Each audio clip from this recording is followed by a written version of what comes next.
In the winter of 1811, the central continent of North America was, by every available measure, a quiet place. The great forests of the Mississippi Valley stood largely undisturbed. The river moved south in its ancient, unhurried course. The settlements along its banks, small, scattered, mostly recently established by European and American settlers, were separated by enormous distances of wilderness. News traveled slowly. Government was distant. The land itself seemed stable, permanent, indifferent to the small human activities conducted on its surface. Then, at approximately 2:15 in the morning on December 16th, 1811, the ground opened. What followed over the next 13 months was the most powerful sequence of earthquakes ever recorded in the continental United States. Not on its edges, not in the seismically active zones of the Pacific coast, where such events might be expected, but in the heart of the continent, in the river valleys of present-day Missouri, Arkansas, Tennessee, and Kentucky. 4 earthquakes of estimated magnitude 7.0 or greater. Hundreds of significant aftershocks. An area of violent ground shaking that, by some estimates, was felt across more than 2 million square kilometers. From the Gulf of Mexico to the Canadian border, from the Rocky Mountains to the Atlantic coast. Church bells rang spontaneously in Boston, more than 1,500 miles away. Chimneys fell in Cincinnati. The ground cracked open in Georgia. The epicenter was a region centered near the small settlement of New Madrid, in what is now the Missouri Boot Heel, near the confluence of the Ohio and Mississippi rivers. And in that epicentral region, the effects were not merely violent. They were, by every account that has survived, almost incomprehensible to the people who witnessed them. The earth did not simply shake. It behaved in ways that violated the fundamental assumptions that people had made about what solid ground was and how it behaved. The Mississippi River ran backward. This is not a metaphor. It is not an exaggeration in the historical record. Multiple independent witnesses, in letters and journals and official reports written in the days and weeks following the earthquakes, describe the same phenomenon. The Mississippi River reversed its current. For a period of hours, estimates vary, but the accounts are consistent in their description. The great river flowed northward, upstream, against its natural gradient. Consider what that means for a moment. The Mississippi River carries, on average, approximately 593,000 cubic feet of water per second past its midpoint. It flows downhill, as all rivers do, from its headwaters in Minnesota to its mouth in Louisiana, a descent of roughly 1,475 feet over approximately 2,340 miles. For this river to reverse its flow, even temporarily, requires a disturbance of the underlying geology on a scale that is genuinely difficult to conceptualize. The riverbed itself would have had to shift, sections of it rising, others dropping, creating a temporary reverse gradient that sent the water surging backward against its own accumulated momentum. The accounts of this reversal come from sources that are, by any reasonable historical standard, credible.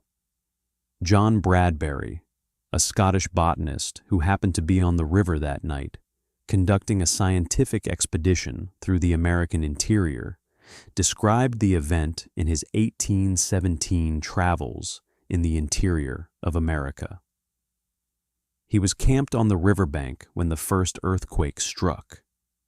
In his account, he describes the river making a sound like a violent and extravagant boiling, and the water rising rapidly, then, after a period of violent turbulence, flowing with evident force in the wrong direction. Bradbury, was a trained scientific observer. He understood what he was seeing was anomalous. He wrote it down carefully. Zadok Kramer, the Pittsburgh printer and author of The Navigator, a practical guide for river travelers that was essentially the guidebook of the Western waterways in the early 19th century, collected testimonies from dozens of boatmen and settlers in the years after the earthquake. These accounts, published in successive editions of The Navigator, describe not only the river reversal, but something else. Something that I want to return to in some detail. But first, the scale of the physical destruction needs to be established. Because it was not only the river that behaved impossibly, the land itself. In the region closest to the earthquake's source, what geologists now call the New Madrid seismic zone, the land underwent transformations that permanently altered the geography of the region. Entire sections of forest sank. What had been level ground subsided by as much as 15 feet in some areas, creating new lakes where none had existed. Reelfoot Lake in northwestern Tennessee, which still exists today and covers approximately 15,000 acres, was formed in this way, a direct geological consequence of the earthquake sequence. The land dropped, the river water rushed in. A lake was born in a matter of hours. In other areas, the ground rose. Sand blows, eruptions of liquefied sand and water pushed to the surface by the seismic pressure, covered tens of thousands of acres of farmland. These sand blows are still visible today in aerial photographs of the Mississippi Valley. They appear as pale circular patches against the darker agricultural soil, some of them hundreds of feet in diameter. They are the scars of what happened that winter, frozen in the landscape 200 years later, legible to anyone who knows how to read them. The ground fissured. Cracks opened in the earth, some of them narrow, some of them wide enough, according to eyewitness accounts, for a man to fall into. Steam and gas and, in some reports, dark water or dark liquid of an unspecified character rose from these fissures. The smell of sulfur was widely reported. Trees snapped. Animals fled in mass movements that witnesses described with a kind of bewildered awe. The birds, in particular, seemed to have responded before the earthquake struck. One of the persistent details in the testimony is that the silence of birds preceded each major shock. Then the birds would return, disoriented, flying in confused patterns. Then the ground would move again. It is at this point in my research into the New Madrid earthquakes that I began to notice something I had not expected to find. I want to be precise about how I came to this. I was not, initially, looking for anything unusual beyond the standard historical narrative of a geological event. I was interested in the New Madrid earthquakes as a case study in how early American settlers understood and documented natural catastrophe, how they made sense of events that exceeded their explanatory frameworks, what language they used, what conclusions they drew. I had gathered a substantial collection of primary sources: Bradbury's travels, Kramer's Navigator accounts, the journals of Meriwether Lewis and William Clark, who had traveled through the region several years earlier, letters preserved in the collections of the Missouri Historical Society and the Library of Congress, reports in early American newspapers including the Kentucky Gazette and the Missouri Gazette.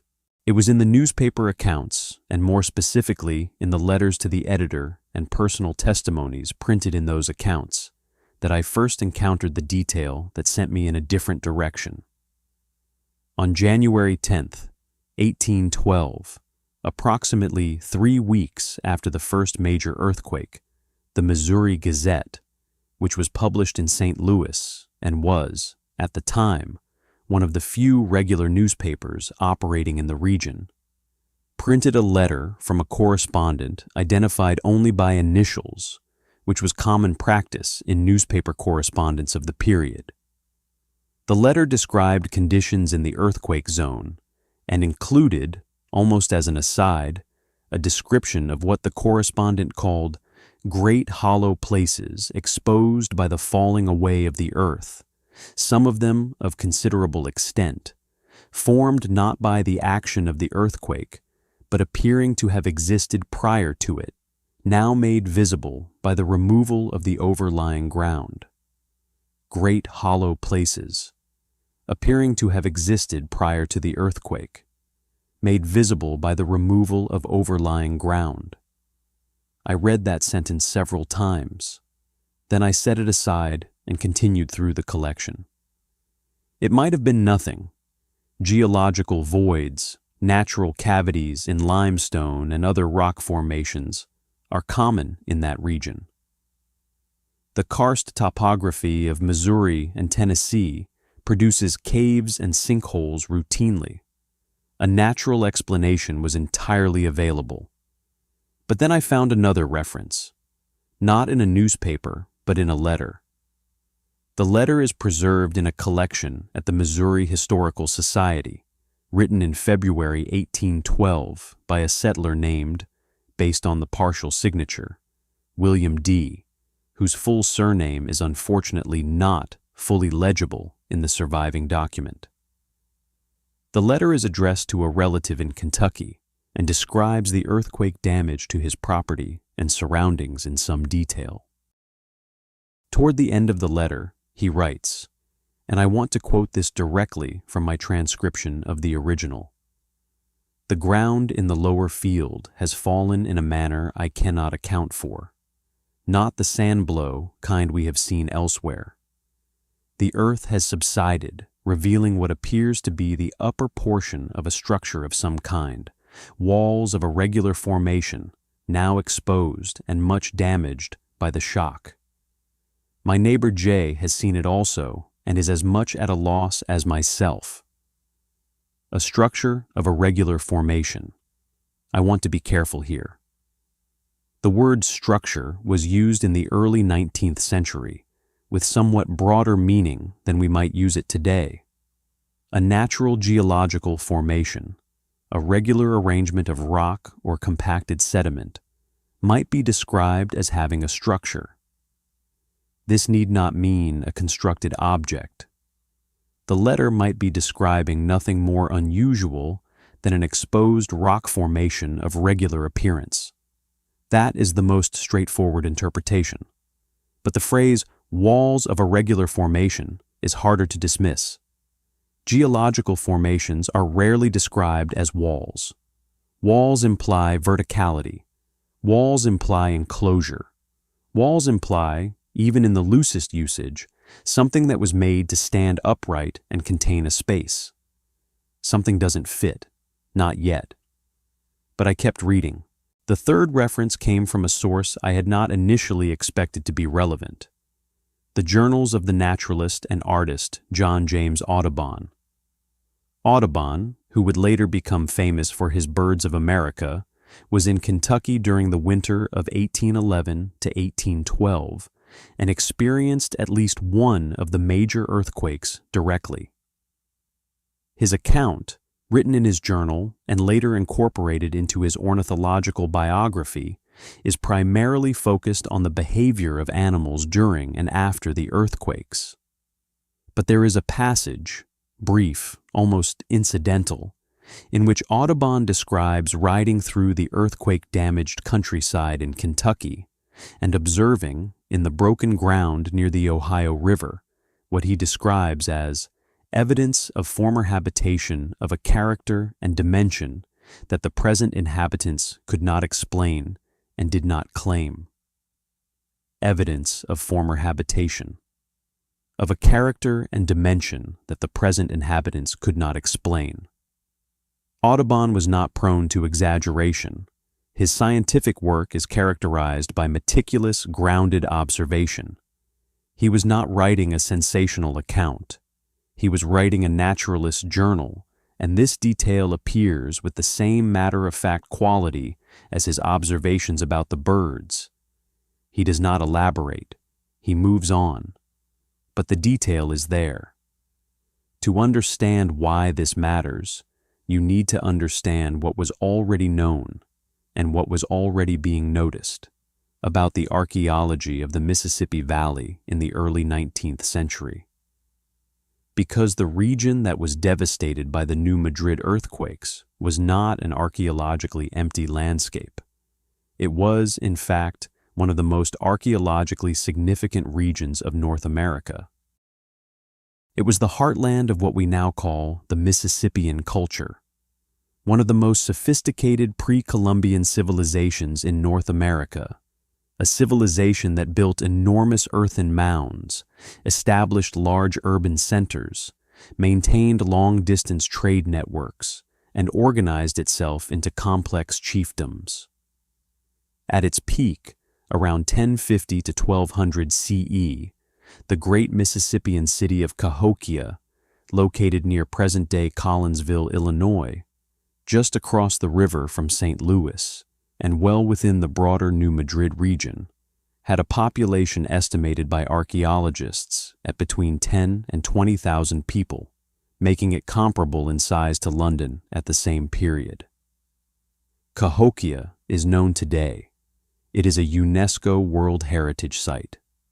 Its Great Monk's Mound, the largest earthen structure in North America, larger at its base than the Great Pyramid of Giza, still stands 100 feet high, covering 13.8 acres. Archaeologists have been excavating Cahokia and its surrounding sites systematically since the mid-20th century. What they have found is evidence of a civilization of remarkable complexity and scale. But here is the crucial point. In 1811, European-American settlers in the Mississippi Valley had almost no systematic understanding of what Cahokia was or what it represented. The mounds were known. They were impossible to miss. Some of them were very large, and they were scattered throughout the region in the hundreds, perhaps the thousands. But their origin and purpose were deeply disputed, and the explanations proposed at the time were, by modern standards, wildly inaccurate. Some settlers assumed the mounds were natural geological features. Others attributed them to biblical peoples, Phoenicians, the lost tribes of Israel, Welshmen, in the racialized pseudo-archaeology that was common in the period. The idea that indigenous peoples of the Americas had built monumental structures was, for many educated Europeans and Americans of the early 19th century, genuinely difficult to accept. Thomas Jefferson, who was one of the more scientifically minded Americans of his era, had conducted what may be the first systematic archaeological excavation in American history, digging into a burial mound on his Virginia property in the 1780s, and concluding, correctly, that the mounds were the work of indigenous peoples. But his conclusion was not widely accepted or followed up on. The intellectual climate around the mounds in 1811 was one of confusion, incomplete investigation, and motivated misattribution. What this means is that when the New Madrid earthquakes tore open the ground, they were tearing open a landscape that already contained, beneath its surface, the buried remains of structures, settlements, and earthworks that were not understood by the people living there. And the people living there were, in many cases, not looking for what they found. They were trying to survive a catastrophe. They were writing letters home describing the chaos.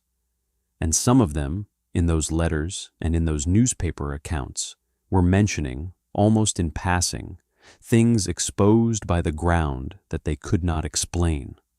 Not a coincidence, a pattern. Let me give the geological context more precisely because it matters. The New Madrid seismic zone sits above a rift structure, a failed rift in geological terminology, that formed approximately 500 million years ago when the North American continent attempted to split apart and failed.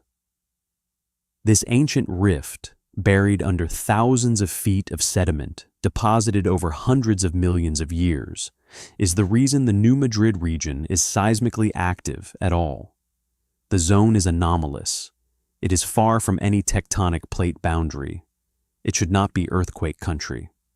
The fact that it is remains an active area of research in seismology, but the relevant detail for our purposes is the nature of the ground itself.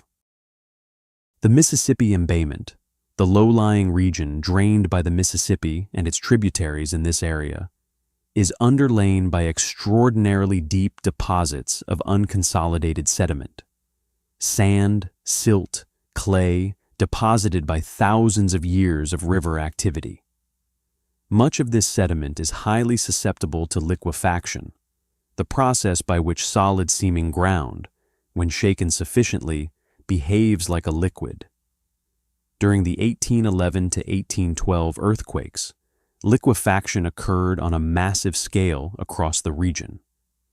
Ground that appeared solid became, for the duration of the shaking, effectively fluid. Heavy objects sank. Lighter objects rose. The landscape reorganized itself around the altered distribution of pressure and density in the subsurface. What this means archaeologically is significant. Objects buried in the sediment, structures, artifacts, earthworks, any physical remains of prior occupation, would have been affected by this process in complex and unpredictable ways. Some would have sunk deeper. Some would have been pushed upward. Some would have been exposed at the surface by the subsidence of overlying material. The earthquake, in effect, performed a kind of involuntary archaeological excavation across a region hundreds of miles in extent. The question of what was there to be excavated is not a simple one. The Mississippian culture reached its peak around 1050 to 1200 CE, as I noted. But Cahokia was not the only Mississippian center. The system of related settlements extended through the entire Mississippi Valley, from the Great Lakes to the Gulf of Mexico. These were not isolated villages. They were nodes in a network, connected by the river, by trade, by political relationship, by shared ceremonial practices.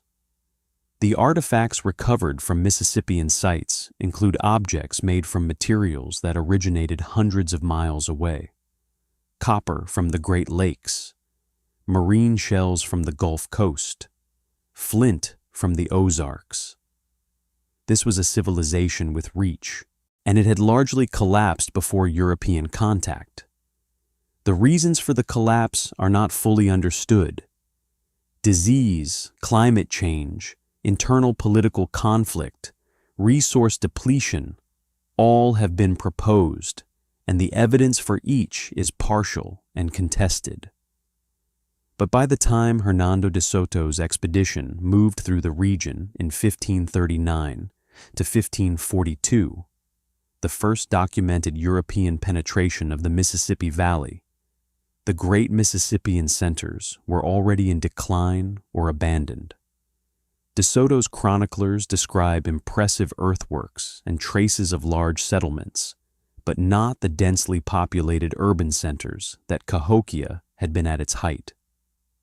By 1811, 2.5 centuries after De Soto, the surface expression of this civilization was already substantially buried under river sediment, forest growth, and the physical processes of 2 centuries of neglect and transformation. What had been monumental above-ground structures in 1200 CE were, in 1811, largely invisible from the surface. But not entirely.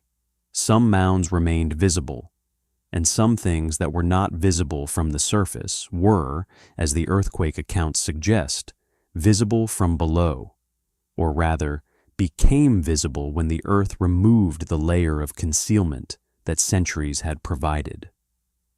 I want to be specific about the archaeology of the New Madrid region itself, distinct from Cahokia and the larger Mississippian world, because this is where the earthquake's effects were most intense and where the documentary record is most directly relevant. The New Madrid seismic zone corresponds almost exactly with a region that archaeologists have identified as one of the most densely settled parts of the Mississippian world.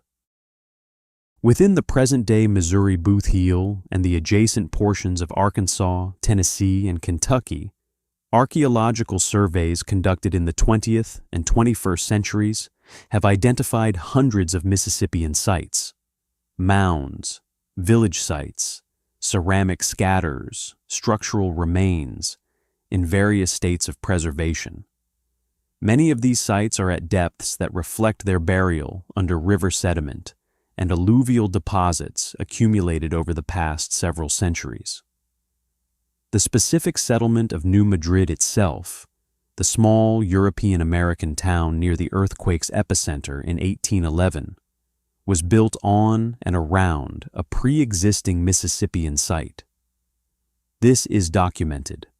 The site, catalogued by archaeologists under the designation 23PM1, shows occupation layers going back at least 1,000 years before the earthquake.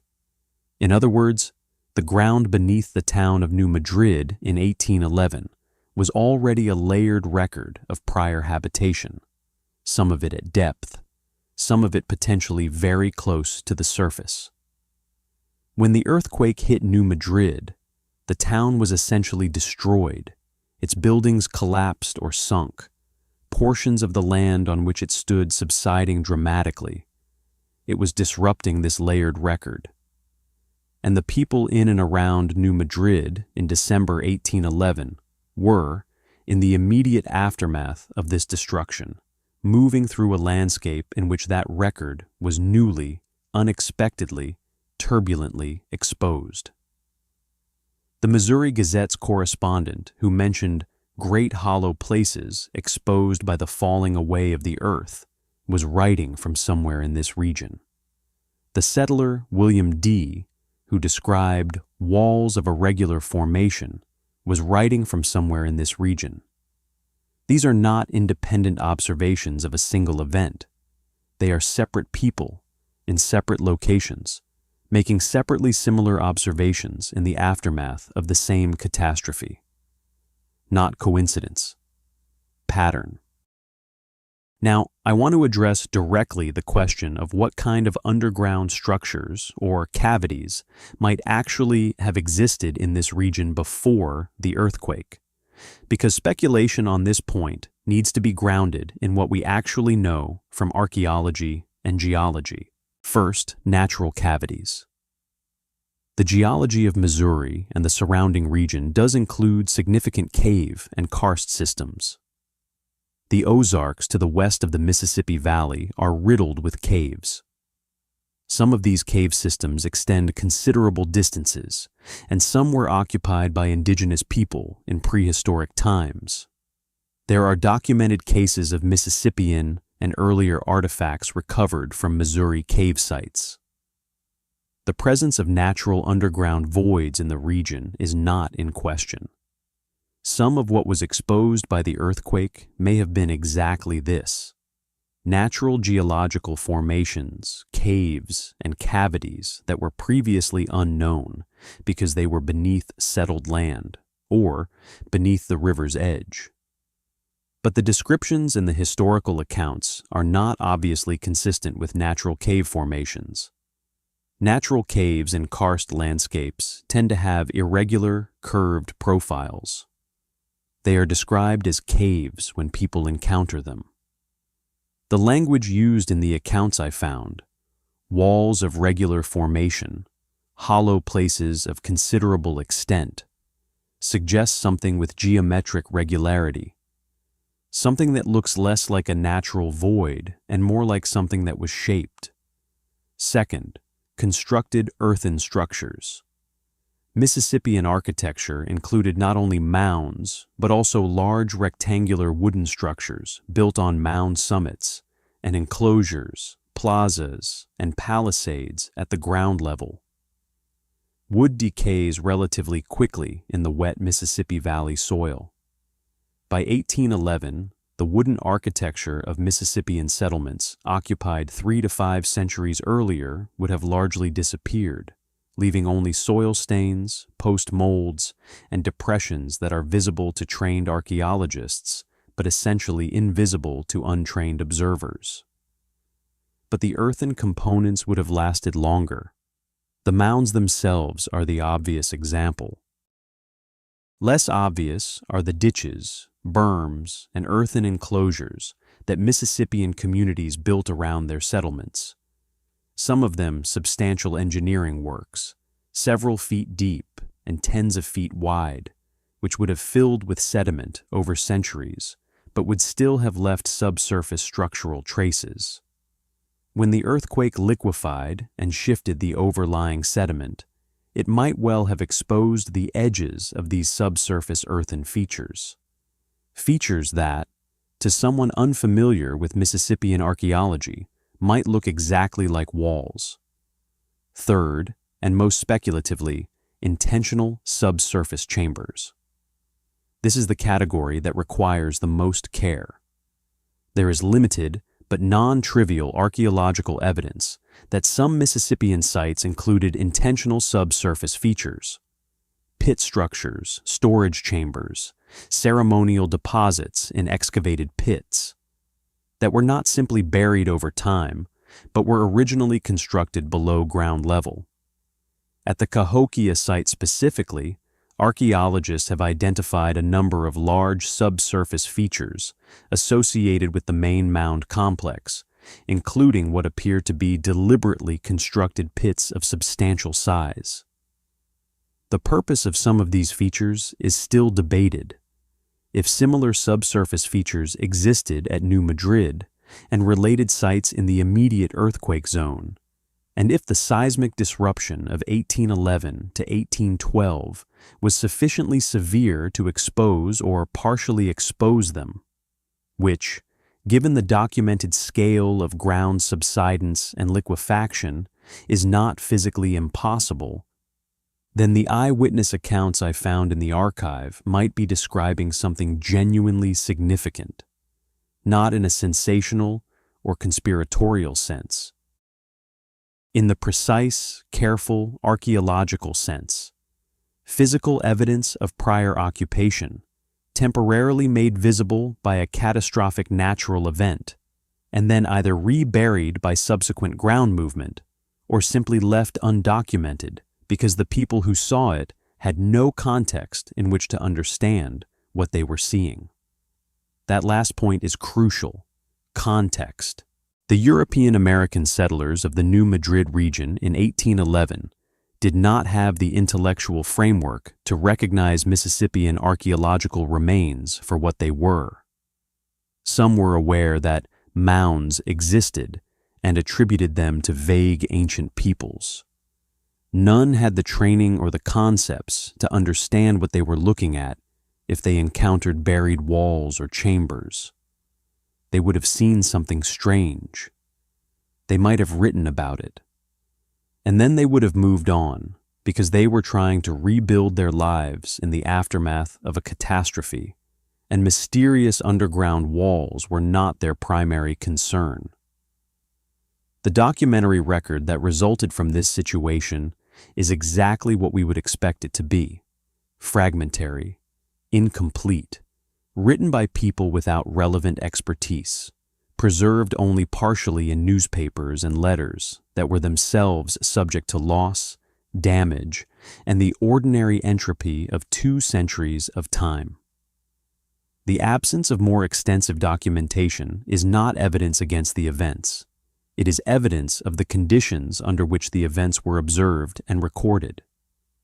Let me turn now to a specific and well-documented archaeological question that bears directly on all of this.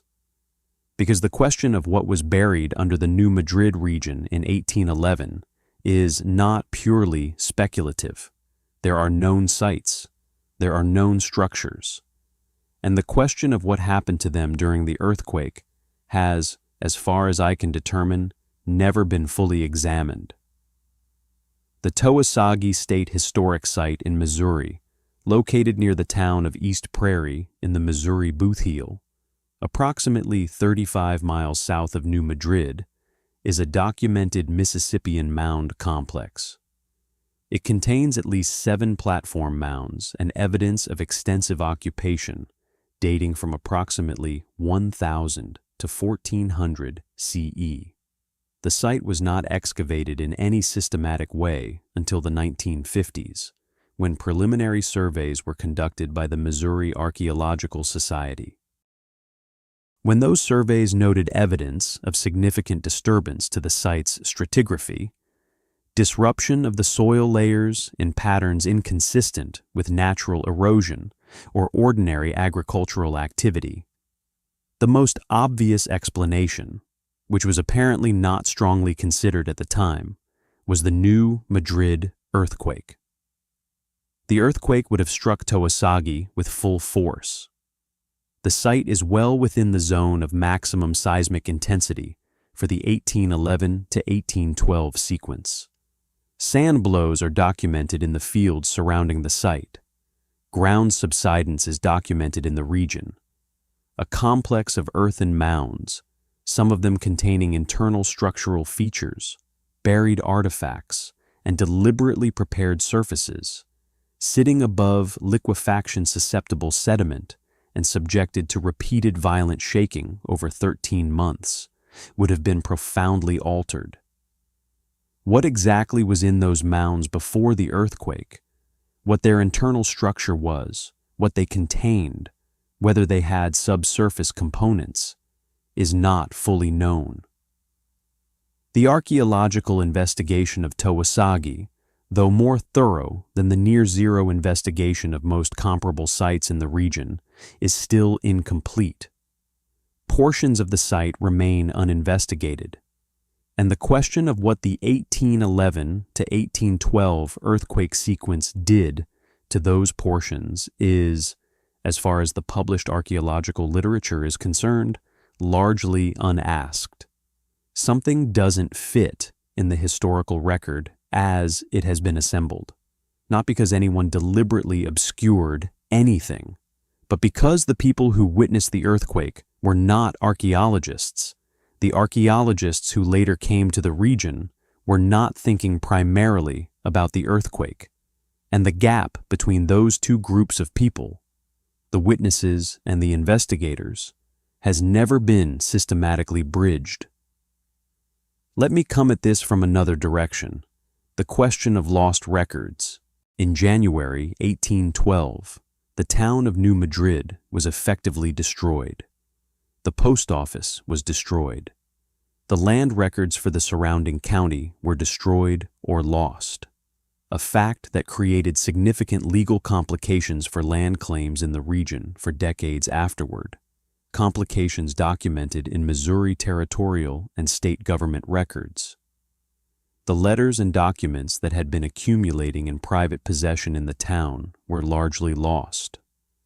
The physical infrastructure that might have preserved local memory, churches, courthouses, private libraries, was gone. This is significant because New Madrid, as a significant settlement on the Mississippi, had been inhabited for several decades by the time of the earthquake. It had been a Spanish colonial administrative center. It had been the site of various official surveys and land grants going back to the 1780s and 1790s. Some of those surveys, conducted by reasonably competent land surveyors, would have recorded surface features of the landscape, including mounds and earthworks. Those early Spanish-era surveys of the New Madrid region are extremely difficult to find in the historical record today, not because they were secret, but because the earthquake destroyed the most likely place they would have been preserved.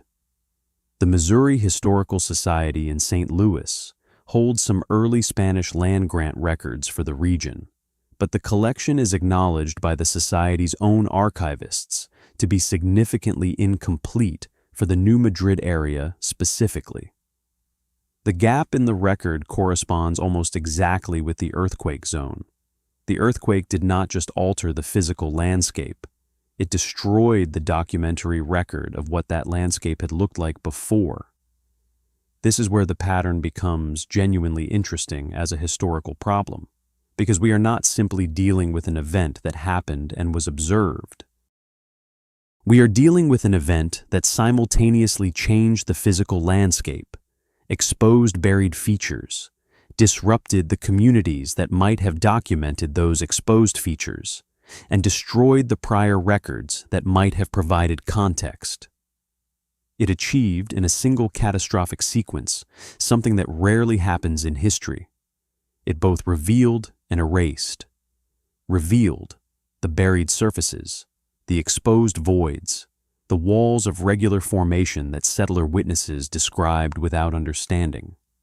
Erased the land records, the post office documents, the personal correspondence of the people who lived there, the accumulated local knowledge of what was where and what had happened there before.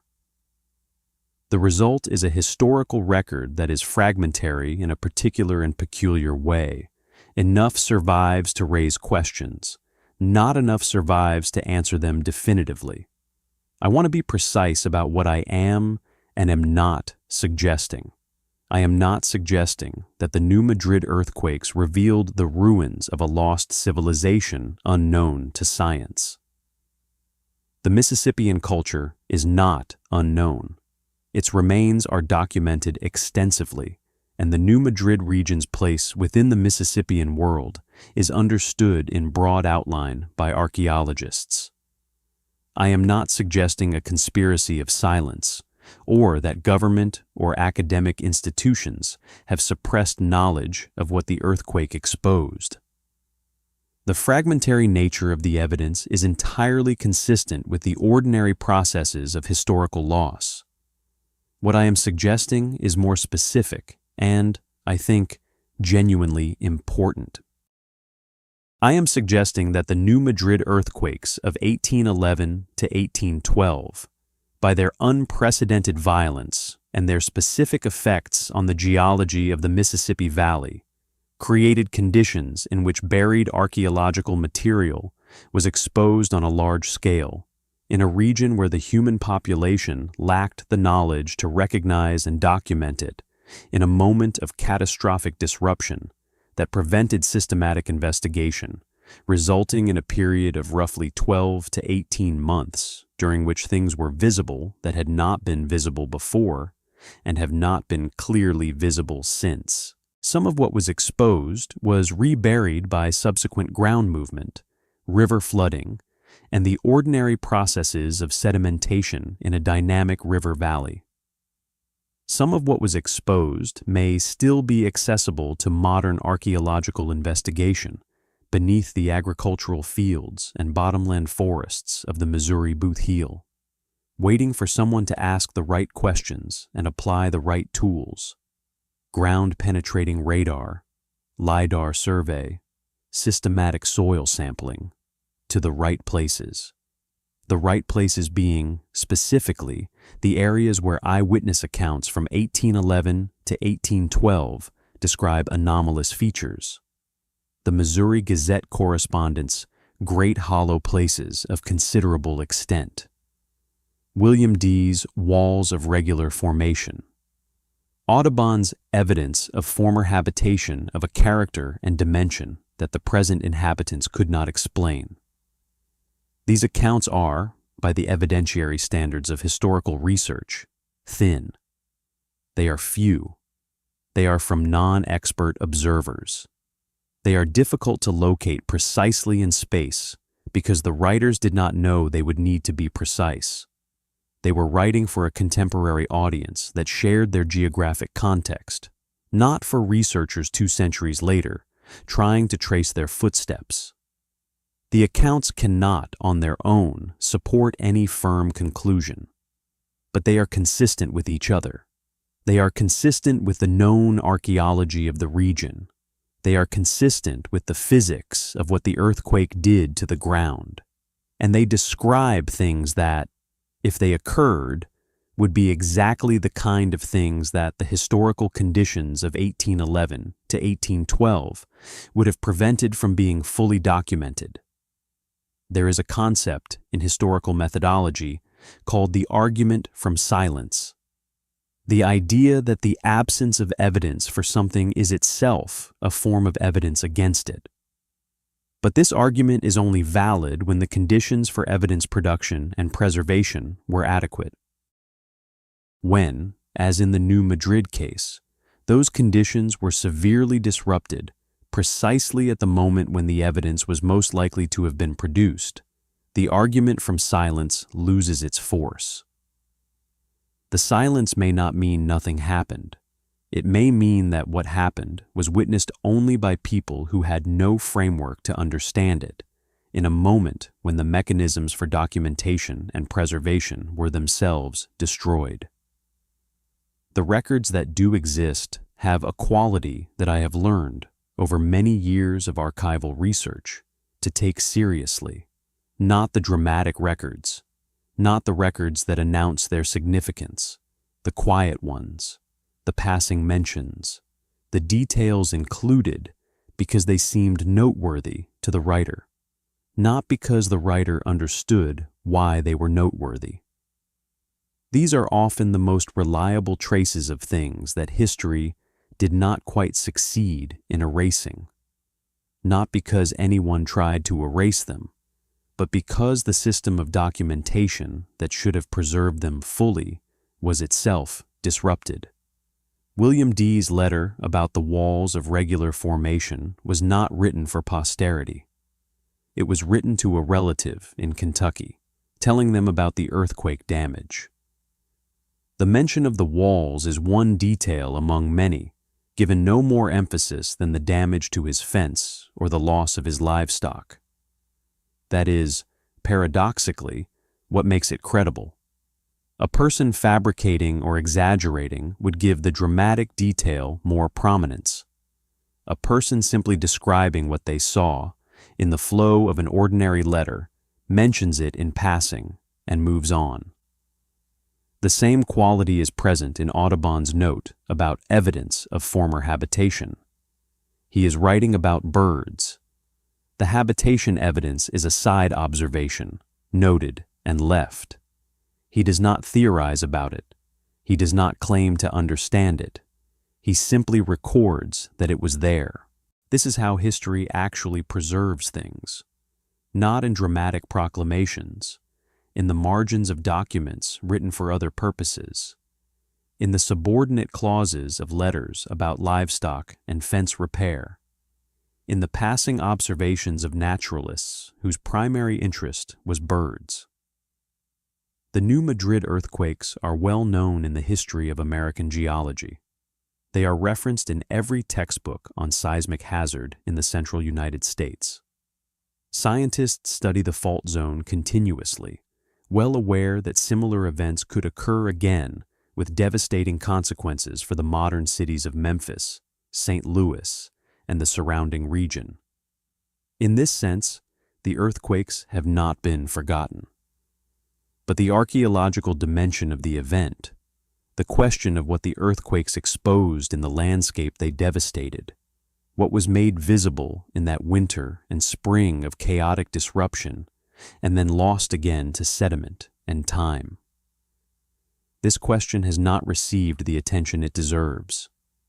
The seismologists study the fault. The archaeologists study the mounds. The historians study the settlement. The three communities of scholars rarely speak to each other about the same event. There is a project waiting to be done here. A systematic comparison of the earthquake eyewitness accounts with the known distribution of archaeological sites in the New Madrid region, combined with new remote sensing surveys of the areas most intensely affected by the seismic sequence, looking for subsurface anomalies that correspond to the locations described in the accounts. It is a tractable research question. It requires interdisciplinary collaboration rather than any single expertise, and it has not, to my knowledge, been attempted. The technology now exists to do it.